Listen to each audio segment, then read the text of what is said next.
नमस्कार, Sridevi classes YouTube channel में एक बार फिर आपका स्वागत है। हमारे विषय इलेक्ट्रिकल ड्राइंग एंड डिजाइन में आज कॉन्टैक्टर कंट्रोल सर्किट की श्रृंखला में समझते हैं डायरेक्ट ऑनलाइन स्टार्टर को, स्टार्टर की internal structure, working, control capabilities और कुछ एप्लीकेशंस को समझने के लिए शुरू करते हैं आज की वीडियो। जानते हैं डायरेक्ट ऑनलाइन स्टार्टर क्या होते हैं। हमारी जो 3 फेज इंडक्शन मोटर है वो एक सेल्फ स्टार्टिंग मोटर है, क्योंकि उसमें जब 3 फेज स्पेस डिस्प्लेस वाइंडिंग में जब 3 फेज टाइम डिस्प्लेस एक्साइटेशन दिया जाता है तो स्टेटर एयर गैप में एक रोटेटिंग मैग्नेटिक फील्ड बना देता है और रोटर में इंड्यूस्ड एडी करंट से जो इंटरेक्शन होती है वो रोटर में अपने आप रोटेटिंग टॉर्क डेवलप कर देती है। लेकिन ये मोटरें शुरुआत के समय एक शॉर्ट सर्किटेड ट्रांसफार्मर जैसा बिहेव करती है और ऐसी स्थिति में वो बहुत ज्यादा करंट, सामान्य फुल लोड करंट से 6 से 8 गुना ज्यादा करंट स्टार्टिंग के समय लेती हैं। ऐसे हैवी करंट से हमारी लाइन में बहुत ज्यादा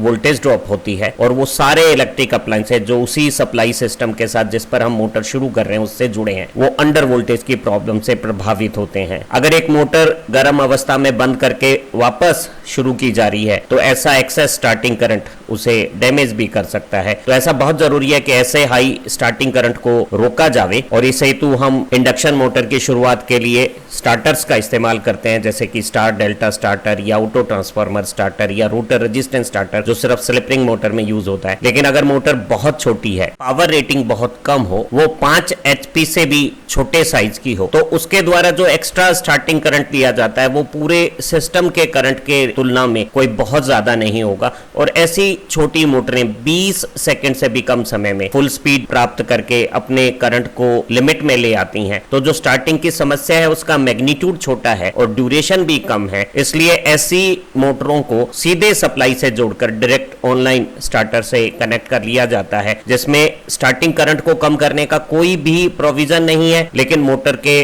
प्रोटेक्शन और सेफ, रिलायबल, कन्वीनियंट ऑपरेशंस की सुविधाएं होती हैं। जरा समझते हैं डीओएल स्टार्टर किस तरह से काम करता है। एक डीओएल स्टार्टर को 5 HP से भी छोटी पावर रेटिंग की 3 फेज इंडक्शन मोटर को चलाने के लिए पावर सप्लाई से बिना किसी करंट रिडक्शन की टेक्निक के सीधा जोड़ दिया जाता है। मोटर को पावर सप्लाई से चलाने के कंट्रोल के लिए 2 पुश बटन यूज किए जाते हैं। एक हरे रंग का normally open push button switch है जो मोटर को शुरू करने के काम आता है और एक लाल रंग का normally closed push button switch है जो मोटर को बंद करने या सप्लाई को काटने के काम आता है। मोटर और सप्लाई सिस्टम को शॉर्ट सर्किट फॉल्ट या एक्सेस करंट से बचाने के लिए हम यहाँ फ्यूज या मिनिएचर सर्किट ब्रेकर का इस्तेमाल करते हैं। मोटर को कंटिन्यूअस ओवरलोड से बचाने के लिए हम थर्मल बाइमेटलिक प्रिंसिपल की एक थर्मल ओवरलोड रिले का इस्तेमाल करते हैं। सप्लाई लाइन का मोटर से जो इलेक्ट्रिक कनेक्शन है वो एक कॉन्टैक्टर कंट्रोल सर्किट द्वारा नियंत्रित होता है, जिसके मेन पावर कॉन्टैक्ट सप्लाई को मोटर से कनेक्ट करते हैं या डिस्कनेक्ट करते हैं। इसी कॉन्टैक्टर के ऑक्सिलरी नॉर्मली ओपन और नॉर्मली क्लोज कॉन्टैक्ट्स हमारी पूरी कंट्रोल स्ट्रेटजी में असिस्टेंस का काम करते हैं। डीओएल स्टार्टर की वर्किंग को समझते हैं। एक डीओएल स्टार्टर में जो 3 फेज लाइन है उन्हें एक शॉर्ट सर्किट प्रोटेक्शन वाले फ्यूज नेटवर्क से मेन कॉन्टैक्टर के थ्रू थर्मल ओवरलोड रिलीज के हीटिंग एलिमेंट्स के सीरीज कनेक्शन के साथ 3 फेज मोटर से ये पावर सर्किट डायग्राम बनाया जाता है। इस कॉन्टैक्टर कंट्रोल डायग्राम में जो मेन कॉन्टैक्टर की कॉइल है वो जब एनर्जाइज होगी तो वो स्प्रिंग के अगेंस्ट मैग्नेटिक फील्ड के बने हुए फोर्स से पावर सप्लाई को मोटर से कनेक्ट करेगी और इस कनेक्शन को एग्जीक्यूट करने के लिए जब हम डीओएल स्टार्टर में हरे पुश बटन को, जो कि नॉर्मली ओपन प्रकार का है, मैनुअल प्रेशर से दबाएंगे तो उसके जो नॉर्मल ओपन कॉन्टैक्ट है वो क्लोज हो जाएंगे और ऐसी स्थिति में एक दूसरे नॉर्मल क्लोज कॉन्टैक्ट और थर्मल ओवरलोड रिलीज के क्लोज कॉन्टैक्ट के मार्फत हमारी कॉन्टैक्टर कॉइल में करंट का सर्किट पूरा हो जाएगा। इस सर्किट में करंट जाने से कॉन्टैक्टर की कॉइल एक स्ट्रॉन्ग मैग्नेटिक फील्ड बनाएगी जो एक मैग्नेटिक फोर्स से स्प्रिंग की एक्शन के अगेंस्ट में बहुत तेजी से और पूरी ताकत से हमारे मेन पावर कॉन्टैक्ट्स को क्लोज कर देगी। इसी दौरान हमारे जो कॉन्टैक्टर में ऑक्सिलरी कॉन्टैक्ट है नॉर्मली ओपन प्रकार के वो भी क्लोज हो जाएंगे। ऐसी स्थिति में अगर मैं इस पुश बटन से अपना प्रेशर हटा भी लेता देता हूं तो मेरा जो कॉन्टेक्टर कॉइल की सर्किट का करंट है वो इस ऑक्सिलरी कॉन्टैक्ट के क्लोज होने से बना रहेगा और इस अल्टरनेट रास्ते में करंट जब तक कंटिन्यू रहेगा, हमारी इस कॉइल में एनर्जी होने के कारण मैग्नेटिक फोर्स के साथ मेन कॉन्टैक्ट पावर लाइन को मोटर से जोड़कर रखेंगे। अगर हरे नॉर्मली ओपन प्रकार के पुश बटन पे प्रेशर रिलीज हो जाएगा तो वो अपनी नॉर्मल ओपन पोजीशन पे आ जाएगा, लेकिन उससे पहले कॉन्टैक्टर की कॉइल एनर्जाइज होकर ऑक्सिलरी कॉन्टैक्ट को यहाँ कनेक्ट कर चुकी है, तो इस हरे रंग के अल्टरनेट पाथ से कंटिन्यूअस हमारी कॉन्टैक्टर कॉइल में करंट जारी रहेगा और उसकी मदद से कॉन्टैक्टर के main power contact supply line को मोटर से जोड़ के रखेंगे। हम मोटर को रोक सकते हैं अगर इस मेन कॉन्टैक्टर कॉइल को डी एनर्जाइज कर दिया जाए, और ऐसी स्थिति में जब मैग्नेटिक फोर्स खत्म हो जाएगा तो कंप्रेस्ड स्प्रिंग की एक्शन कॉन्टैक्टर के मेन पावर कॉन्टैक्ट्स को नॉर्मल ओपन कंडीशंस में ले आएगी। मोटर को बंद हम दो तरीके से कर सकते हैं। मैनुअली इसे लाल पुश बटन को जो नॉर्मली क्लोज नेचर का है उसे जब हम प्रेस करेंगे तो ये कॉन्टैक्ट ओपन हो जाएंगे, और ऐसी स्थिति में कॉइल का सर्किट इंटरप्ट होने से कॉइल में कॉन्टैक्टर कॉइल में करंट जाना बंद हो जाएगा और वो डी एनर्जाइज हो जाएगी, तो कॉन्टैक्टर में जो मेन पावर कॉन्टैक्ट्स हैं वो ओपन हो जाएंगे। एक दूसरे तरीके से मोटर ऑटोमेटिकली बंद हो जाएगी अगर मोटर लगातार कंटिन्यूअस ओवरलोड पे चल रही है और थर्मल ओवरलोड रिले का जो करंट सेंसिंग मैकेनिज्म है वो अपनी बाई मेटल्स को बैंड करके इस ओवरलोड रिलीज के नॉर्मली क्लोज कॉन्टैक्ट को अगर ओपन कर देगा तो भी हमारी कॉन्टैक्टर कॉइल में करंट इंटरप्ट होने से कॉन्टैक्टर के main power contact de energise coil के जीरो मैग्नेटिक फोर्स में स्प्रिंग की एक्शन से ओपन हो जाएंगे। ये मोटर तब भी बंद हो जाएगी जब सप्लाई फेल हो जाए या सप्लाई की वोल्टेज का मैग्नीट्यूड इतना कम हो जाए कि कॉइल में करंट का मैग्नीट्यूड स्प्रिंग के अगेंस्ट में मैग्नेटिक फोर्स को मेंटेन ना कर सके, तब भी ये कॉन्टैक्ट्स ओपन हो जाएंगे। एक बार अगर मशीन ऑफ हो गई है और दूसरी बार अगर नॉर्मल सप्लाई दोबारा आ जाती है तो ऐसी अवस्था में मोटर तब तक शुरू नहीं होगी जब तक कि हम हरे रंग के नॉर्मली ओपन कॉन्टैक्ट को मैनुअली प्रेस ना करें। एक डीओएल स्टार्टर में फ्यूज मोटर को सिर्फ शॉर्ट सर्किट प्रोटेक्शन प्रोवाइड करेगा, वो मोटर में जो मामूली 10, 20, 30% ओवरलोड्स होते हैं उनसे बचाव नहीं देगा। ऐसे बचाव के लिए हम थर्मल ओवरलोड रिले का इस्तेमाल करेंगे, और ये थर्मल ओवरलोड रिले हमारे डीओएल स्टार्टर का सबसे महत्वपूर्ण मोटर प्रोटेक्शन पार्ट है। इसमें एक इनवर्स ट्रिप टाइम कैरेक्टरिस्टिक है जो मोटर के थोड़े से शुरुआती समय काल में जो तेज धारा होती है उस दौरान एक्शन नहीं करती, और उस इनरश करंट कंडीशंस में भी मोटर बिना किसी इंस्टेंट ट्रिपिंग के शुरू हो जाती है। लेकिन यही थर्मल ओवरलोड रिले उस समय मोटर को प्रोटेक्शन देगी जब थोड़ा ओवरलोड 10 या 20% लगातार मोटर पे रहता है, और ऐसी स्थिति में फ्यूज तो इतना सेंसिटिव नहीं होता कि वो मोटर की सप्लाई को डिस्कनेक्ट करे और मोटर ऐसे सस्टेन्ड कंटिन्यूअस ओवरलोड से डैमेज ना हो। उसके लिए हम थर्मल ओवरलोड रिले का इस्तेमाल करते हैं। थर्मल ओवरलोड रिले रिन्यूएबल प्रकार की है, लगातार ट्रिप और रीसेट साइकिल्स को सस्टेन कर सकती है और बिना किसी रिप्लेसमेंट के ये मोटर को काफी समय तक प्रोटेक्शन प्रोवाइड कर सकती है। इसमें करंट सेंसिंग हीटिंग वायर्स होते हैं जिन्हें हम मोटर के लोड सर्किट में सीरीज में कनेक्ट करते हैं, तो मोटर का जो भी लाइन करंट है वो इन हीटिंग रजिस्टर्स में जब टेम्परेचर पैदा करता है तो थर्मल ओवरलोड रिले में एक बाईमेटल स्ट्रिप टेम्परेचर के एक लिमिट से ज्यादा होने पे